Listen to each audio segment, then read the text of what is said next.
Hello guys. कहानी की शुरुआत में हम एक टीनेज लड़के को दिखाते हैं जिसका नाम होता है मार्क। वो एक टाइम लूप में फंस गया है। उसका एक ही दिन बार बार रिपीट हो रहा है। उसे सब पता है कि क्या होने वाला है दिन में। उसी बार बार रिपीट होने वाले दिन पे उसे एक लड़की पर क्रश है और वहाँ पर वो उसे रोज डायरेक्शन बताता है।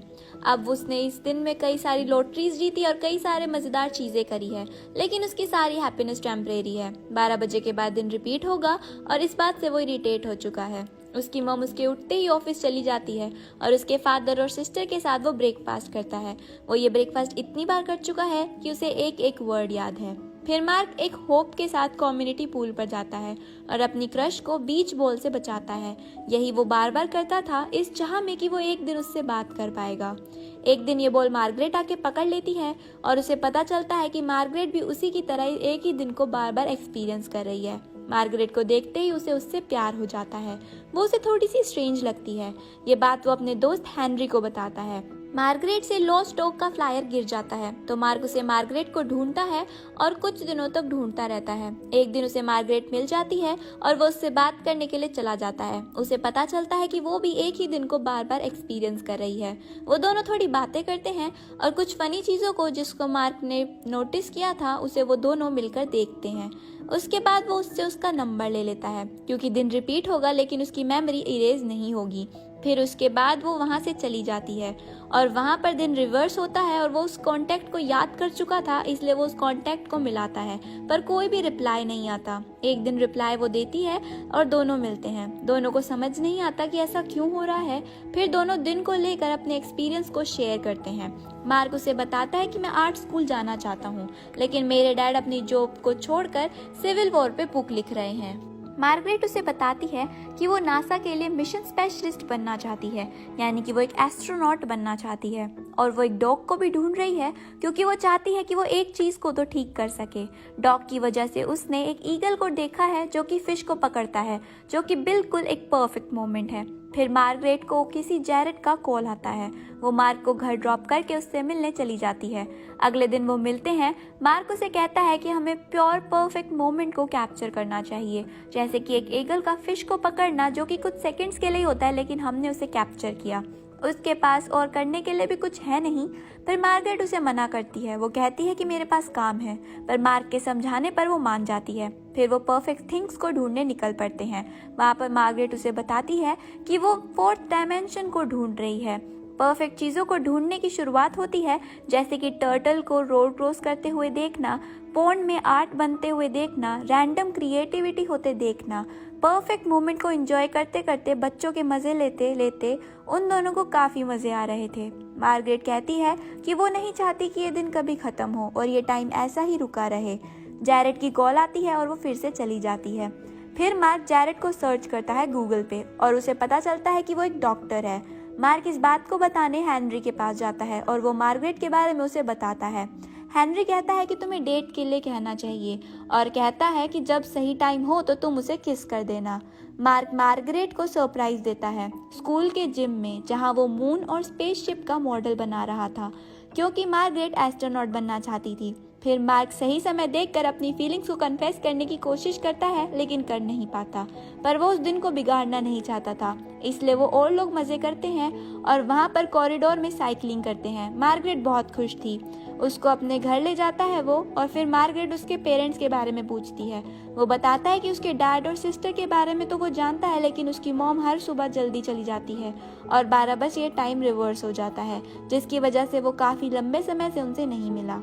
मार्क मार्गरेट के पेरेंट्स के बारे में पूछता है पर वो टाल देती है। फिर वो टाइम बैंड टीवी शो को देखते हैं।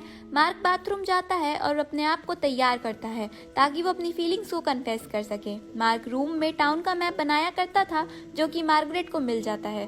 उसने टाइम के अकॉर्डिंग परफेक्ट चीज़ों को लोकेट किया है और दिन रिवर्स होने की वजह से वो इस मैप को रोज रोज बनाता था। फिर मार्क आकर रोमांटिक मोमेंट क्रिएट करता है। धीरे धीरे वो मार्गरेट को किस करने की कोशिश करता है लेकिन मार्गरेट मना कर देती है। वो कहती है कि उसे जाना है। मार्क कहता है कि तुम ठीक तो हो, क्योंकि 4 मिनट बाद जैरेट का कॉल आने वाला है और मार्गरेट कुछ छुपा रही है इस बारे में वो उससे पूछता है। मार्गरेट उसे मना करती है और उस पर गुस्सा हो जाती है, पर बाद में उसे समझाती है कि हम एक ही दिन में फंसे हुए हैं। उसे लगता है कि उन्हें दिन से छेड़छाड़ नहीं करनी चाहिए और दोस्त बनकर ही रहना चाहिए। पर मार्क ये नहीं चाह रहा था, बट अब उससे कुछ वो कर भी नहीं सकता था और ना ही उनके पास कोई और रास्ता था। अगले दिन मार्क काफ़ी सैड होकर उठता है और पहली बार डैड से मॉम के बारे में पूछता है। फिर वो हेनरी के पास जाता है और सारी बातें उसे बताता है। हेनरी को कुछ समझ नहीं आ रहा था क्योंकि उसे कुछ भी याद नहीं था। मार्क बहुत ज़्यादा परेशान हो चुका था और वो घर वापस आता है। घर पे आकर उसके डैड उसके फ्यूचर के बारे में पूछते हैं तो वो बोलते हैं कि आर्ट स्कूल बहुत ही महंगा है, आर्ट स्कूल के बाद तुम कुछ कर भी नहीं पाओगे। ये सुनकर मार्क भड़क जाता है। वो कहता है कि आप अपनी जॉब को छोड़कर अपने पैशन को फॉलो करने के लिए एक फालतू सी किताब लिख रहे हो, तो क्या वो अपनी खुशी के लिए आर्ट स्कूल नहीं जा सकता। मार्क गुस्सा होकर अपने रूम में आता है। एमा के बॉयलन से परेशान होकर वो उसे रूम में जाता है और एमा उससे पूछती है कि क्या उसने डैड के फ्यूचर की बात करी। उसके बाद मार्क कहता है कि वो अपनी डैड पे गुस्सा हो गया, जो शायद उसे नहीं होना चाहिए था।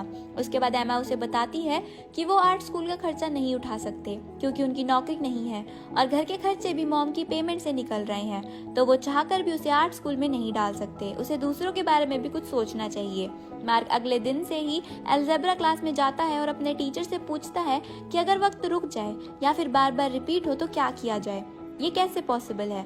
उसके टीचर को कुछ समझ नहीं आता, पर मार्क को उनकी बातों से समझ आता है कि वो प्लेन से अमेरिका से दूर चला जाए तो क्या पता ये लूप टूट जाए। फिर वो मिलते हैं और परफेक्ट चीज़ों को ढूंढने लगते हैं, लेकिन उन्हें ज़्यादा मज़ा नहीं आ रहा होता। और मार्गरेट को भी एक ही दिन में फंसे रहकर खूब मज़ा आ रहा था। उसे ना ही कोई स्कूल जाना था, ना ही उसे कोई काम करना था और ना ही उसे कभी कैंसर होगा।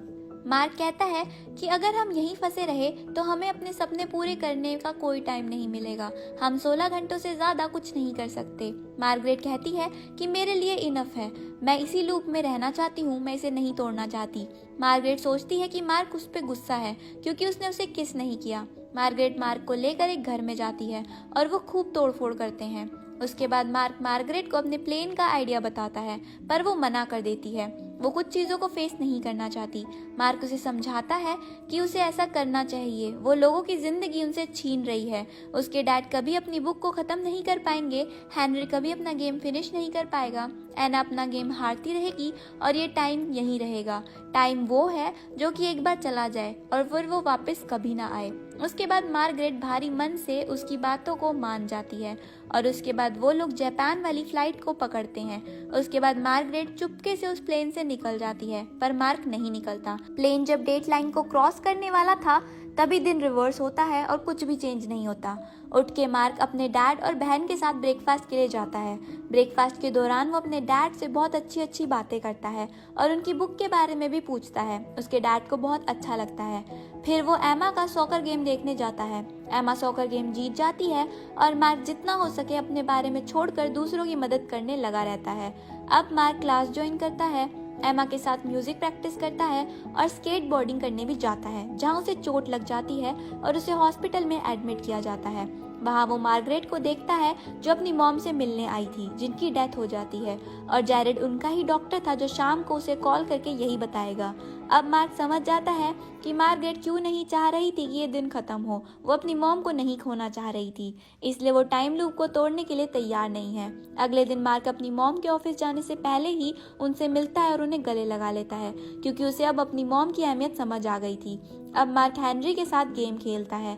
मार्क कहता है कि अब वो लाइफ को समझ पाया है। उसे लगा था कि ये एक लव स्टोरी है और इसमें वो इसका हीरो है, लेकिन ये स्टोरी कभी मार्क की थी ही नहीं। ये स्टोरी थी मार्गरेट की और वो ही इसकी लीड कैरेक्टर है। अगले दिन मार्गरेट को मिसिंग डॉग भी मिल जाता है और वो हेनरी के पास जाती है ताकि वो उसके गेम को कंप्लीट करने में उसकी हेल्प कर सके। वो कहती है कि वो मार्क की दोस्त है। वो गेम खत्म करती है और उन्हें एक मैप शो होता है जो कि 4 डायमेंशन वाला मैप था, इसलिए मार्गरेट हेनरी के पास डॉग को छोड़कर मार्क के घर जाती है और मार्क के मैप में जितने भी परफेक्ट मोमेंट्स थे और जो भी लिखने बाकी थे उन्हें लिखती है। फाइनली वो लाइट डालकर एक 4 डायमेंशन का मैप क्रिएट करती है, पर अभी भी एक परफेक्ट मोमेंट मिसिंग था जिसकी वजह से वो अधूरा था।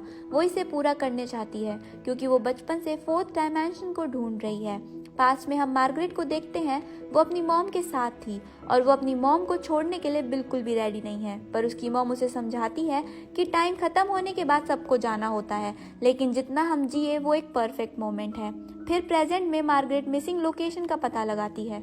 वो पब्लिक पूल के पास जाती है, वहाँ उसे मार्क मिलता है। उसे पता था कि मार्क उसे यहीं मिलेगा। फिर मार्गरेट उसे बताती है कि जो मैप उसने तैयार किया है उसमें एक परफेक्ट मोमेंट मिसिंग है और वहीं मिलते ही ये लूप टूट जाएगा। फिर वो बताता है कि उसने उसकी मॉम के साथ उसे देखा है, इसलिए वो भी नहीं चाहता कि ये लूप टूटे और वो उसे उसकी मॉम से दूर नहीं करना चाहता। मार्गरेट उसे बताती है कि कल उससे उसकी मॉम से बात करी। वो बस डर रही थी कि फ्यूचर में उसके पास उसकी मॉम नहीं होगी और ना ही उसकी मॉम उसके साथ होगी। वो चाहती थी कि टाइम रुक जाए और ऐसा ही हुआ और इस बात से वो बहुत खुश थी। लेकिन जब वो मार्क से मिली तब वो समझ गई कि उसने लूप से निकलने का टाइम आ चुका है। उसे लगता था कि वो दोनों सपना देख रहे हैं और बाकी सब जगे हुए हैं। मार्क उसे कहता है कि वो पूल पे नजर रखेगा और परफेक्ट मोमेंट को कैप्चर करेगा। तभी मार्गरेट उसे किस करती है और यही था परफेक्ट मोमेंट। ये मार्गरेट जानती थी। फिर मार्गरेट अपनी मॉम से मिलती है और रियलिटी को एक्सेप्ट करके आगे बढ़ जाती है। फिर दोनों बाहर जाते हैं और वेट करते हैं दिन रिवर्स होने का और 12 बजते हैं और दिन रिवर्स नहीं होता। फाइनली वो अगले दिन में एंटर करते हैं। वो दोनों फिर मिसिंग डॉग को वापस लौटाते हैं और इसी तरह ये कहानी यहीं खत्म हो जाती है। Thank you for watching. Bye bye.